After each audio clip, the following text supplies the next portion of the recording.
Welcome to the Military OneSource Podcast. Military OneSource is an official program of the Defense Department with tools, information, and resources to help families navigate all aspects of military life. For more information, visit MilitaryOneSource.mil. Welcome to the podcast. I'm Bruce Moody. Today we're talking about attending your service birthday ball. This is an episode that a lot of people have asked for. It may be the first time for them. They don't know what to expect. They don't know how to prepare. They have questions.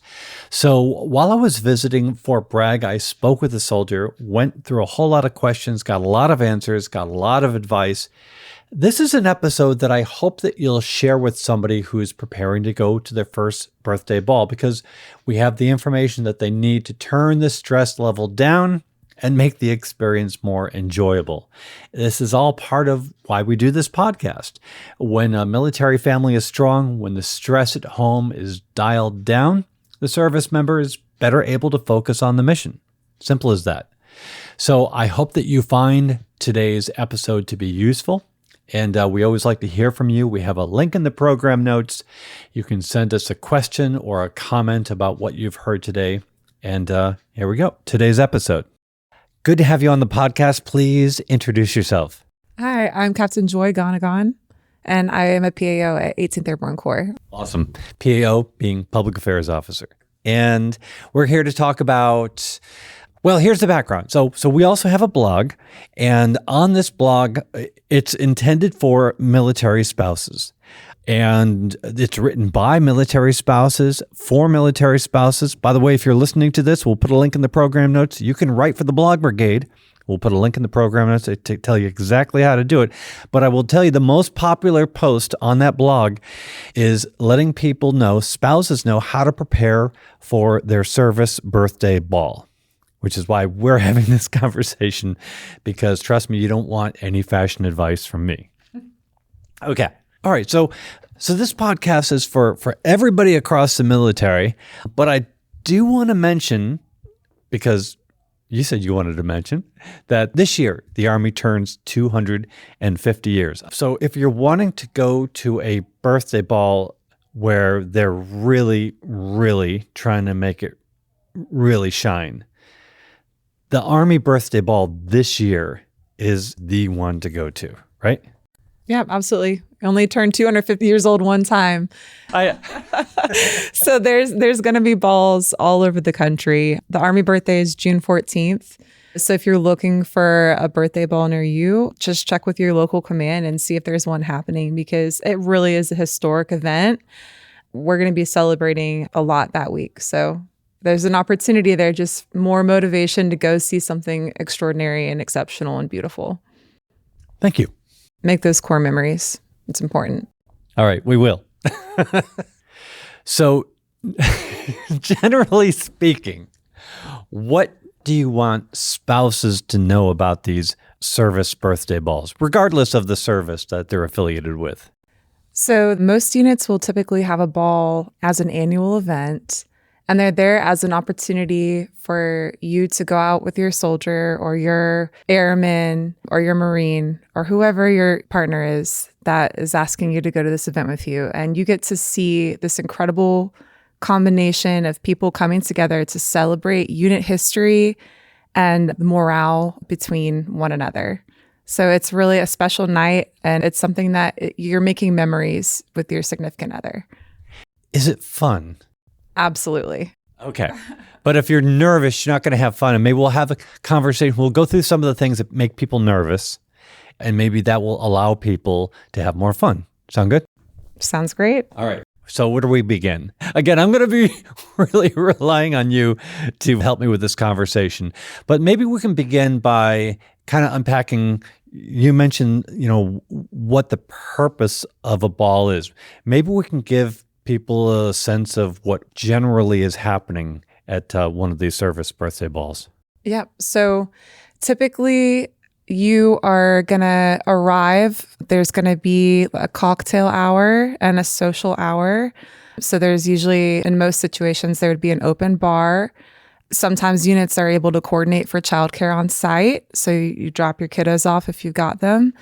And that will open up into a receiving line where you get to walk through and meet the command team with your date and introduce and make those formal introductions. And between that time, you're getting to just socialize and get to know people that you may get to interact with on a sparse occasion. But it's an opportunity to solidify those ties and really build friendship and partnership within the spouses in your assigned location.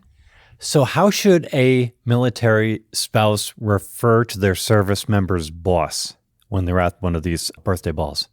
So it would be either a sir or a ma'am or a sergeant. But if you don't feel comfortable reading ranks, which, side note, there's always great resources out there you can look up on Google and familiarize with ranks or tie in with your readiness group and ask for support from a more seasoned spouse. But you can always just look at a person's name because at the end of the day, we're all human beings. Right. And nobody is going to be offended from a beloved spouse referring to them as their actual name because guess what? It's on our uniforms. Yeah, that's true. And that's the way life should be. You know, it's so much easier in the military. Well, let me try it this way. Would it be a good plan for a military spouse to talk to their service member at home before they go and say, look, I can study these ranks, but I'm going to be nervous and I'll probably get them wrong. I need you to introduce me and kind of help me through these social situations that are kind of structured into the event. Yeah, absolutely. And I think that goes back to just partnership. And you know, when you're in a forum like this and you're alongside your service member and you're supporting them, that's a reciprocal and a mutual thing. So I definitely recommend from experience, you know, setting those expectations like, hey, like I might feel a little bit intimidated here, but like if I grab your arm and I squeeze it, like I need some backup, bro, you know? So okay, so there's that language the couple has. They really need to work out the signals beforehand. Absolutely. Now let's go back into the cocktail hour that you referenced before. So, you know, there's drinking and there's drinking because there are toasts coming up through the rest of the evening. So is it a matter that people need to kind of pace themselves to be aware of some of the formalities to come? Yeah, that's a great point. Very important to pace yourself and to know your own limits and have, you know, obviously a designated driver plan and built into your plan for the evening. But yeah, I think an appropriate number of drinks is like 1-2 tops for a cocktail hour. That's a personal opinion, but that's a great point that you and understanding the rest of the formalities of the evening. So typically after that social hour, there's going to be those formal unit introductions, a guest speaker, toasts. We honor our fallen with a table in memory of a fallen soldier. So there's typically all of those are built into a planned agenda or script for the evening. And then we get to conclude in dancing. So that's really where the fun starts. But managing your alcohol intake throughout the entire time and just being fully present in the moment and enjoying the night, whatever that looks like for you in a tasteful sense. It's important to maintain that taste intact because at the end of the day, it's a professional setting and you're representing something a lot greater than yourself when you're there. Okay. Now, when you're there, let's talk about how to dress. Now, when we're in uniform, when you're serving, it's super easy. we know exactly what goes where, and I'm going to really be 100% relying on you here. How should we advise spouses, significant others, girlfriends to be dressing, preparing for this event? Well, typically, depending on the time of day, there's going to be more of a formal attire for a ball. Anything after 1700, I would definitely recommend looking at something that's like a longer length. And most units will put out some kind of dress guidance for civilian counterparts. There's also lots of guides online. If you just do a quick Google search and say, hey, what do I wear to a military ball in 2025? You can get some good guidance there. They can be expensive. So what sort of alternatives, what sort of strategies might be available for a military spouse who's looking at the price of a gown, the price of whatever they're going to wear to the birthday ball, and is feeling like this is a bit much? Yeah, absolutely. There are a lot of different marketplaces, especially when you're on a military community. You can always hit up that Facebook marketplace because there's some ladies out there whose closets are packing with some amazing gowns, and you just might get lucky and be the same size as some of them. Another resource is, being crafty and resourceful and finding some clearance options. If you got to drive to a bigger city near you, there's a lot of great inventory. And then I recommend looking at, depending on the base that you are at, there are some Armed Services YMCA affiliated locations that have a special room that is dedicated just especially for military spouses. And so one time a year, you bring your ID card and you get a completely free dress. I've been on the one on my base, and they actually have a really amazing inventory, and most of the dresses are brand new and have tags, and they're just spectacular to look at. So that is a resource that might be available on your installation. So I recommend just looking it up. You can always call Army Community Service, because most of the Army Community Services have a roster of all of the numbers on the garrison, and you can find out how to reach them that way. And of course, the family support centers of all the services are going to have that sort of support that Army Community Service has to offer. Absolutely. So what else do we need to know about these birthday balls? Tell me a little bit more about, once the cocktail hour is over, maybe break down some of the specifics of the event. Yeah, so depending on what echelon, an echelon is like the size of the unit that's hosting. So you could have anywhere from a battalion of about 500 or a squadron of 500 for our Air Force brothers and sisters. But that commander and that command sergeant major is going to have an opportunity to address everybody. So they might take, their few minutes. You'll have an invocation typically done by a chaplain around that time, and you'll have toasts. So you'll look in the program for the event itself, which will probably be on like the place setting where you're sitting, and they'll have a script there. So they'll say, a toast to our allies, to our partners, to our nation, to our unit. So there's a call and response there. So that'll take another few minutes. I would guesstimate that there's probably about like 30 minutes of formal events that are tied to a ball. And then sometimes, if you're lucky, there will be a really amazing guest speaker. Mm-hmm. So that person will come in and just give like words of wisdom and motivation to everybody before the formal events are concluded. So when a service member finds out that a birthday ball is scheduled, how soon should they notify their spouse? How soon should they call up somebody that they want to come as a date, in terms of giving them the time that they need to get ready for this sort of thing?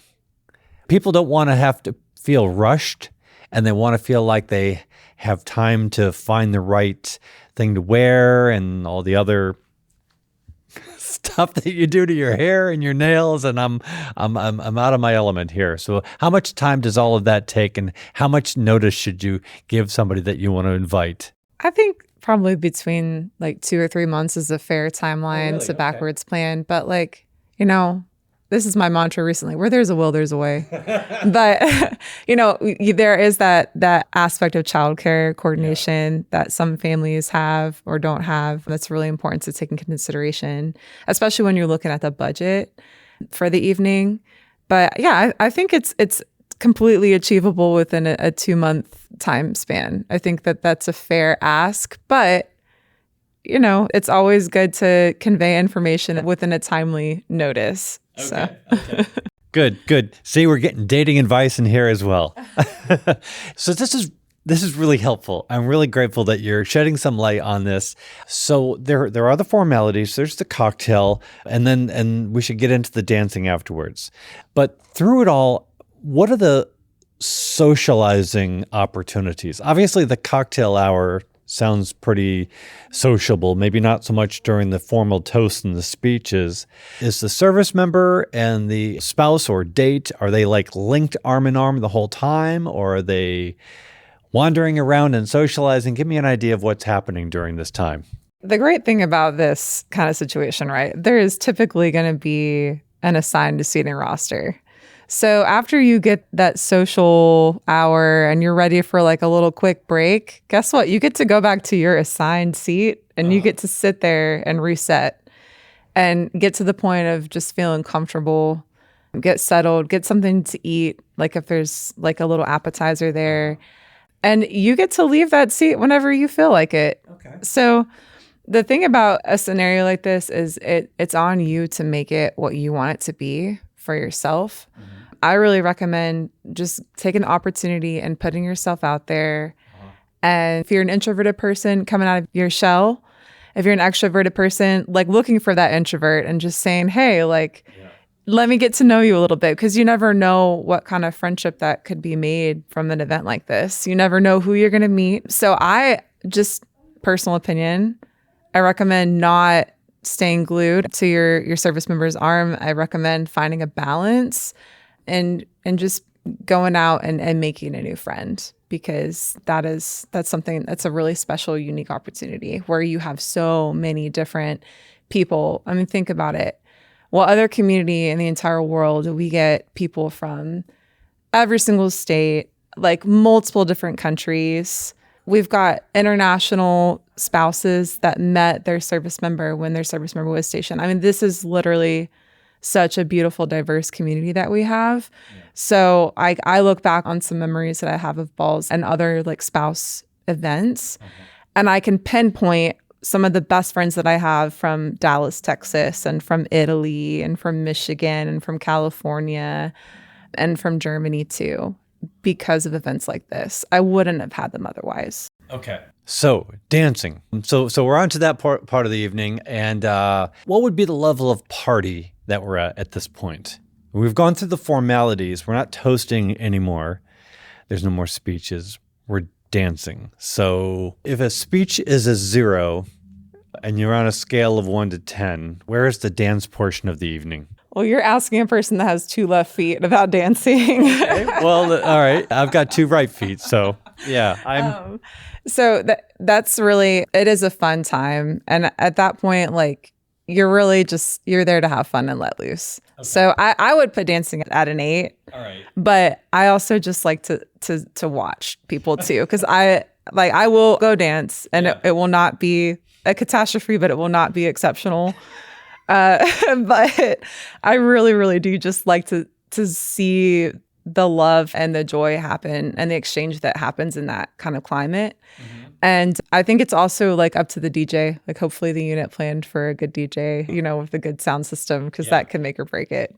There's also typically like some lighting, you get some lights, different colored lights in certain forums as well. So it's really just a fun time. I would put dancing as like the highlight of the night for me. Okay. Photos. Now, are there like couples photos taken, and then are there photos taken during the event?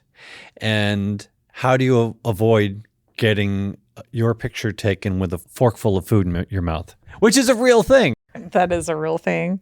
So typically there will be a professional photographer on site that you can go to. There's typically a line, and some units are able to coordinate for photo booths, which has been a recent thing that I've seen be very, very successful. Yeah. So it's nice to have that option. And then sometimes you'll have our public affairs soldiers that will walk through and take photos as well. And you can find those photos typically on social media, or your spouse could ask their public affairs shop for official photos of the event.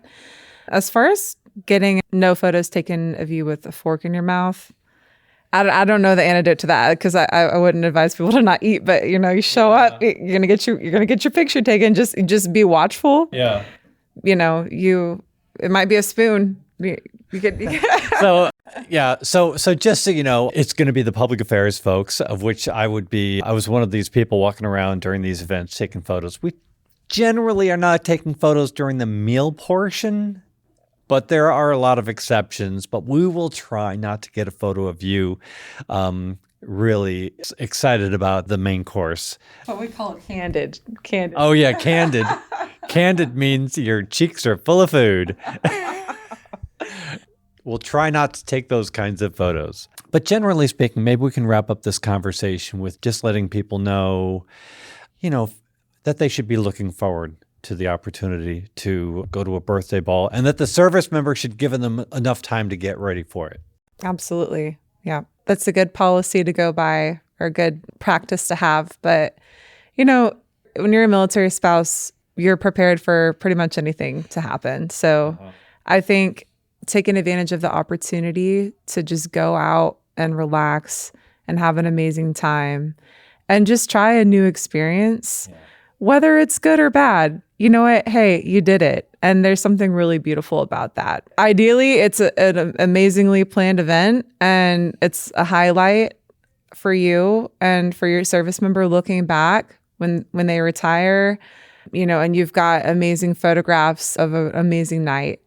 But if it's not the most effectively planned ball on the face of planet Earth, you made a core memory and you made connections and you made an adventure for yourself, which only leads to more adventures. So go have your adventures, military spouse. Excellent. We'll leave it at that. Thank you so much for joining us today. I really appreciate it. Thank you for all your help and your advice on this. Let me just remind everybody that Military OneSource is an official resource of the Defense Department. If you have any questions, any fashion questions, send them to us. We have a link in the program notes. If you have any questions or comments, maybe an idea for a future episode, that link in the program notes is going to be where you want to go. Be sure to subscribe to this podcast wherever you listen to your podcasts, because we cover a wide variety of topics to help military families navigate military life. I'm Bruce Moody. Thank you for listening. Take care. Bye-bye.